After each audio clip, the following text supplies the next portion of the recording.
जिसका मोबाइल है वो क्यों नहीं आता है? सही है।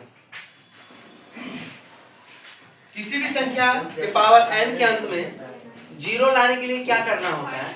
वो 5 से विभाजित होना चाहिए।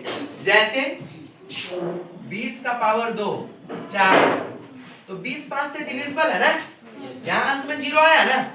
लेकिन 8 का पावर 2 64, अंत में 0 नहीं है क्योंकि 8 में 5 से डिवाइड नहीं होता है। क्वेश्चन है तुम्हारा कि 6 के पावर n के अंत में 0 आ सकता है या नहीं, ये बताना है। तो 6 के पावर n का अभाज्य गुणनखंड 2 × 3 होता है। इसका मतलब ये होता है कि ये 2 से भी कटता है और 3 से भी कटता है। लेकिन अभाज्य गुणनखंड का आप परिमेय पढ़े हैं क्या? कौन सा है? कौन सा वो परिमेय है? अंकगणित की आधारभूत परिमेय।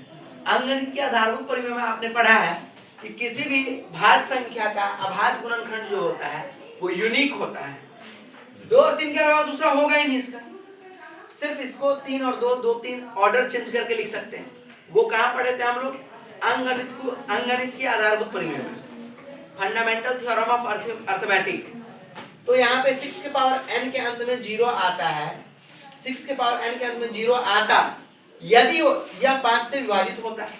लेकिन ये तो 6 के पावर n 6 का तो 2 और 3 के अलावा अभाज्य गुणनखंड है ही नहीं, तो ये 5 से तो विभाजित हो ही नहीं रहा। अगर 5 से विभाजित होता है, अगर 5 से विभाजित होता है 6 के पावर n, अगर इसका फैक्टर 2 और 5 में होता है तो पक्का इसके अंत में 0 आता। लेकिन इसमें इसका अभाज्य गुणनखंड 2 और 3 है, अतः 5 से विभाजित ये नहीं है, अतः 6 के पावर n के अंत में 0 नहीं आ सकता है।